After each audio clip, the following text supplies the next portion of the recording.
صحیح بخاری حدیث نمبر 483۔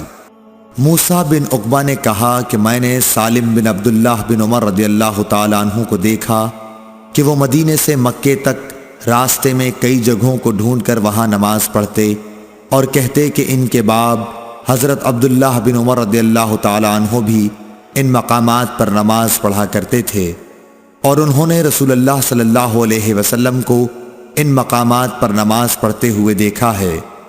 اور موسیٰ بن عقبہ نے کہا کہ مجھ سے نافع نے ابن عمر رضی اللہ تعالیٰ عنہ کے متعلق بیان کیا کہ وہ ان مقامات پر نماز پڑھتے تھے، اور میں نے سالم سے پوچھا تو مجھے خوب یاد ہے کہ انہوں نے بھی نافع کے بیان کے مطابق ہی تمام مقامات کا ذکر کیا، فقط مقام شرف روحا کی مسجد کے متعلق دونوں نے اختلاف کیا۔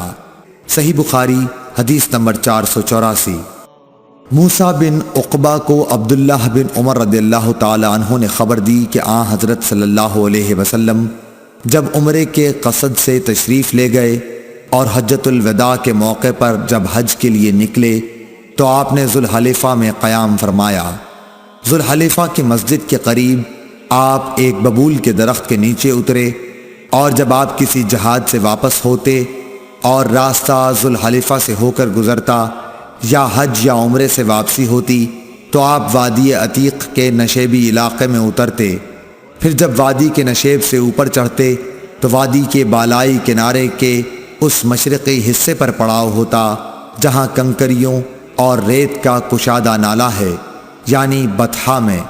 یہاں آپ رات کو صبح تک آرام فرماتے۔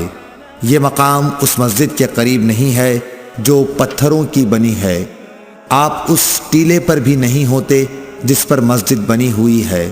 وہاں ایک گہرا نالہ تھا، عبداللہ بن عمر رضی اللہ تعالی عنہ وہی نماز پڑھتے۔ اس کے نشیب میں ریت کے ٹیلے تھے اور رسول اللہ صلی اللہ علیہ وسلم وہاں نماز پڑھا کرتے تھے۔ کنکریوں اور ریت کے کشادہ نالے کی طرف سے سیلاب نے آ کر اس جگہ کے آثار و نشانات کو پاٹ دیا ہے جہاں حضرت عبداللہ بن عمر رضی اللہ تعالی عنہ نماز پڑھا کرتے تھے۔ صحیح بخاری حدیث نمبر 485۔ عبداللہ بن عمر رضی اللہ تعالیٰ عنہ نے نافع سے یہ بھی بیان کیا کہ نبی صلی اللہ علیہ وسلم نے اس جگہ نماز پڑھی جہاں اب شرف روحا کی مسجد کے قریب ایک چھوٹی مسجد ہے۔ عبداللہ بن عمر اس جگہ کی نشاندہی کرتے تھے جہاں نبی کریم صلی اللہ علیہ وسلم نے نماز پڑھی تھی۔ کہتے تھے کہ یہاں تمہارے دائیں طرف جب تم مسجد میں قبلہ رو ہو کر نماز پڑھنے کے لیے کھڑے ہوتے ہو، جب تم مدینے سے مکہ جاؤ تو یہ چھوٹی سی مسجد راستے کے دائیں جانب پڑتی ہے، اس کے اور بڑی مسجد کے درمیان ایک پتھر کی مار کا فاصلہ ہے یا اس سے کچھ کم زیادہ۔ صحیح بخاری حدیث نمبر 486۔ عبداللہ بن عمر رضی اللہ تعالی عنہ اس چھوٹی پہاڑی کی طرف نماز پڑھتے جو روحا کے آخری کنارے پر واقع ہے، اور یہ پہاڑی وہاں ختم ہوتی ہے جہاں راستے کا کنارہ ہے۔ اس مسجد کے قریب جو اس کے اور روحا کے آخری حصے کے بیچ میں ہے، مکے کو جاتے ہوئے اب وہاں ایک مسجد بن گئی ہے۔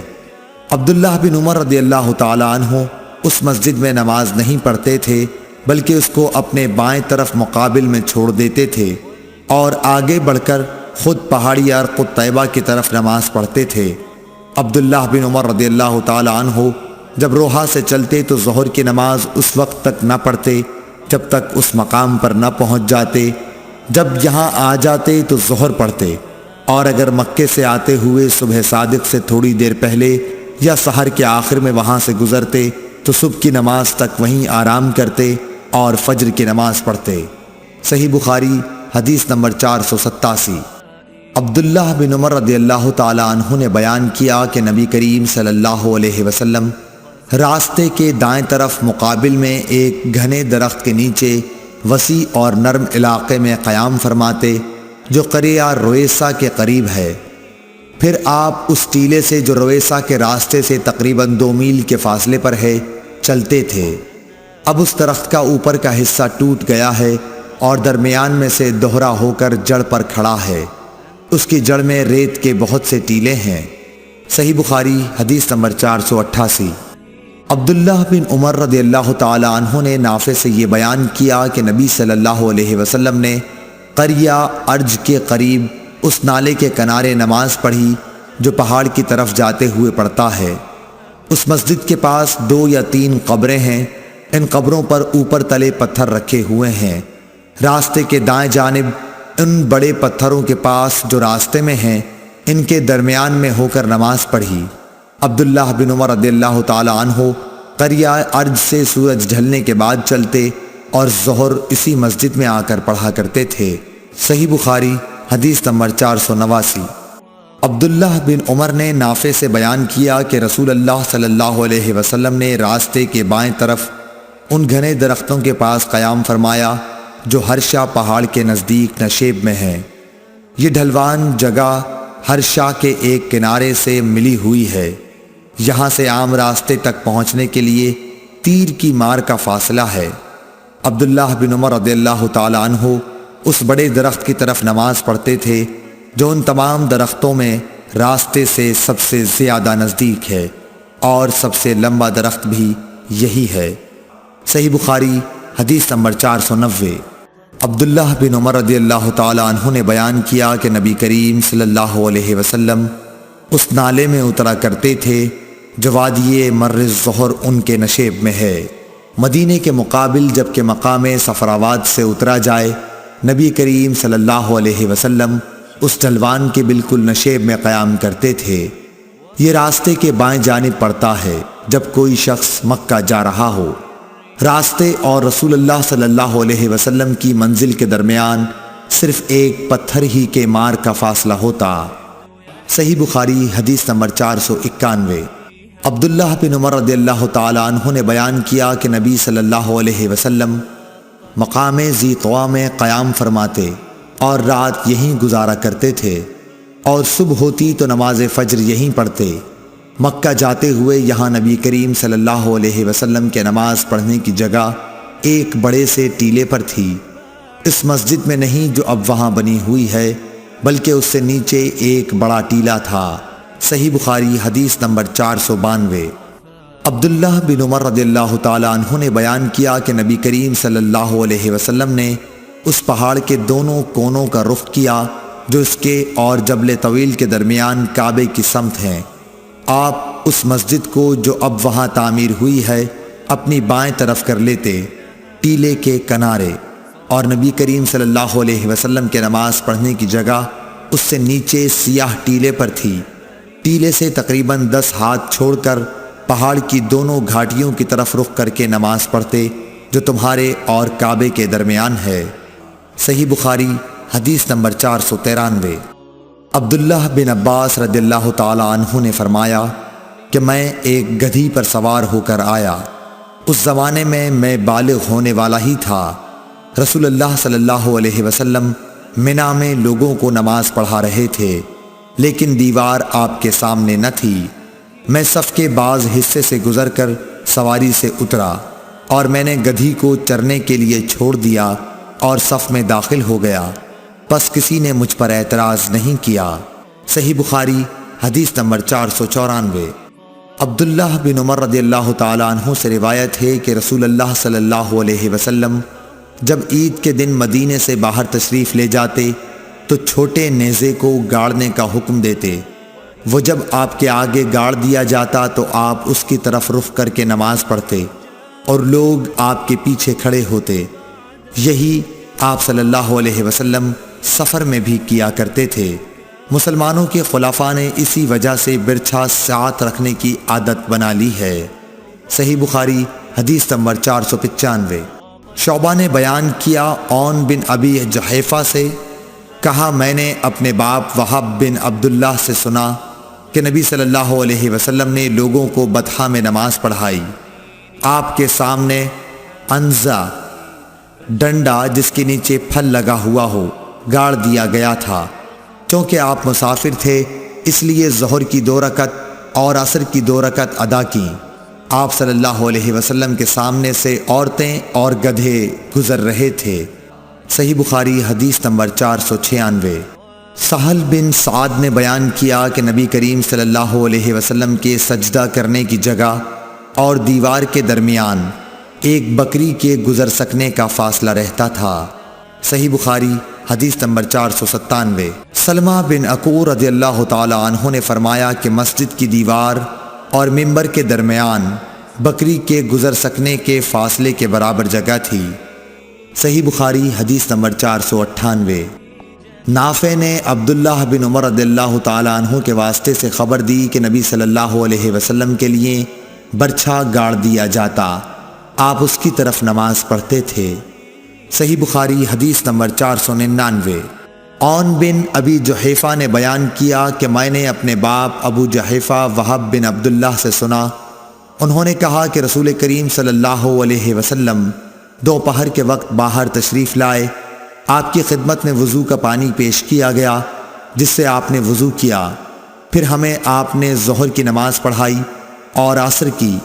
آپ کے سامنے عنزہ گاڑ دیا گیا تھا اور عورتیں اور گدھے پر سوار لوگ اس کے پیچھے سے گزر رہے تھے۔ صحیح بخاری حدیث نمبر 500۔ انس بن مالک رضی اللہ تعالیٰ عنہ سے روایت ہے کہ نبی کریم صلی اللہ علیہ وسلم جب رفع حاجت کے لیے نکلتے تو میں اور ایک اور لڑکا آپ کے پیچھے پیچھے جاتے، ہمارے ساتھ عکازہ ڈنڈا جس کے نیچے لوہے کا پھل لگا ہوا ہو یا چھڑی یا عنزہ ہوتا، اور ہمارے ساتھ ایک چھاگل بھی ہوتا تھا۔ جب حضرت صلی اللہ علیہ وسلم حاجت سے فارغ ہو جاتے تو ہم آپ کو وہ چھاگل دے دیتے تھے۔ صحیح بخاری حدیث نمبر 501۔ یزید بن ابی عبید نے بیان کیا کہ میں سلمہ بن عقور رضی اللہ تعالی عنہ کے ساتھ مسجد نبوی میں حاضر ہوا کرتا تھا۔ سلمہ رضی اللہ تعالی عنہ ہمیشہ اس ستون کو سامنے کر کے نماز پڑھتے جہاں قرآن شریف رکھا رہتا تھا۔ میں نے ان سے کہا کہ اے ابو مسلم، میں دیکھتا ہوں کہ آپ ہمیشہ اسی ستون کو سامنے کر کے نماز پڑھتے ہیں۔ انہوں نے فرمایا کہ میں نے نبی کریم صلی اللہ علیہ وسلم کو دیکھا، آپ خاص طور سے اسی ستون کو سامنے کر کے نماز پڑھا کرتے تھے۔ صحیح بخاری حدیث نمبر 502۔ انس بن مالک رضی اللہ تعالی عنہ نے کہا کہ میں نے نبی کریم صلی اللہ علیہ وسلم کے بڑے بڑے صحابہ رضوان اللہ علیہ مجمعین کو دیکھا کہ وہ مغرب کی اذان کے وقت ستونوں کی طرف لپکتے، اور شعبہ نے عمرو بن عامر سے، انہوں نے حضرت انس رضی اللہ تعالی عنہ سے اس حدیث میں یہ زیادتی کی ہے، یہاں تک کہ نبی کریم صلی اللہ علیہ وسلم حجرے سے باہر تشریف لاتے۔ صحیح بخاری حدیث نمبر 503۔ عبداللہ بن عمر رضی اللہ تعالی عنہ نے کہا کہ نبی کریم صلی اللہ علیہ وسلم بیت اللہ کے اندر تشریف لے گئے اور اسامہ بن زید، عثمان بن طلحہ اور بلال رضی اللہ تعالی عنہ بھی آپ کے ساتھ تھے۔ آپ دیر تک اندر رہے، پھر باہر آئے اور میں سب لوگوں سے پہلے آپ کے پیچھے ہی وہاں آیا۔ میں نے بلال رضی اللہ تعالی عنہ سے پوچھا کہ نبی کریم صلی اللہ علیہ وسلم نے کہاں نماز پڑھی تھی؟ انہوں نے بتایا کہ آگے کے 2 ستونوں کے بیچ میں آپ نے نماز پڑھی تھی۔ صحیح بخاری حدیث نمبر 504۔ عبداللہ بن عمر رضی اللہ تعالی عنہ سے روایت ہے کہ حضرت صلی اللہ علیہ وسلم کعبے کے اندر تشریف لے گئے اور اسامہ بن زید، بلال اور عثمان بن طلحہ حجبی بھی آپ کے ساتھ تھے۔ پھر عثمان رضی اللہ تعالی عنہ نے کعبے کا دروازہ بند کر دیا اور آپ صلی اللہ علیہ وسلم اس میں ٹھہرے رہے۔ جب آپ باہر نکلے تو میں نے بلال رضی اللہ تعالی عنہ سے پوچھا کہ نبی کریم صلی اللہ علیہ وسلم نے اندر کیا کیا؟ انہوں نے کہا کہ آپ نے ایک ستون کو تو بائیں طرف چھوڑا اور ایک کو دائیں طرف اور 3 کو پیچھے، اور اس زمانے میں خانہ کعبہ میں 6 ستون تھے۔ پھر آپ نے نماز پڑھی۔ امام بخاری نے کہا کہ ہم سے اسماعیل بن ابی ادریس نے کہا، وہ کہتے ہیں کہ مجھ سے امام مالک نے یہ حدیث یوں بیان کی کہ آپ نے اپنے دائیں طرف 2 ستون چھوڑے تھے۔ صحیح بخاری حدیث نمبر 505۔ موسیٰ بن عقبہ نے نافع سے روایت کیا ہے کہ عبداللہ بن عمر رضی اللہ تعالی عنہ جب کعبے میں داخل ہوتے تو سیدھے منہ کے سامنے چلے جاتے، دروازہ پیٹھ کی طرف ہوتا اور آپ آگے بڑھتے۔ جب ان کے اور سامنے کی دیوار کا فاصلہ قریب 3 ہاتھ کے رہ جاتا تو نماز پڑھتے۔ اس طرح آپ اس جگہ نماز پڑھنا چاہتے تھے جس کے متعلق حضرت بلال رضی اللہ تعالیٰ عنہ نے آپ کو بتایا تھا کہ نبی کریم صلی اللہ علیہ وسلم نے یہی نماز پڑھی تھی۔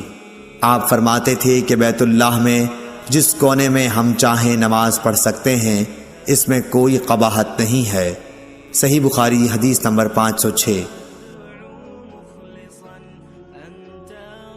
عبداللہ بن عمر رضی اللہ تعالیٰ عنہ نے نبی کریم صلی اللہ علیہ وسلم سے روایت کیا ہے کہ آپ اپنی سواری کو سامنے عرض میں کر لیتے اور اس کی طرف منہ کر کے نماز پڑھتے تھے۔ عبید اللہ بن عمر نے نافع سے پوچھا کہ جب سواری اچھلنے کودنے لگتی تو اس وقت آپ کیا کیا کرتے تھے؟ نافع نے کہا کہ آپ اس وقت کجاوے کو اپنے سامنے کر لیتے اور اس کے آخری حصے کی جس پر سوار ٹیک لگاتا ہے ایک کھڑی سی لکڑی کی طرف منہ کر کے نماز پڑھتے، اور عبداللہ بن عمر رضی اللہ تعالیٰ عنہ بھی اسی طرح کیا کرتے تھے۔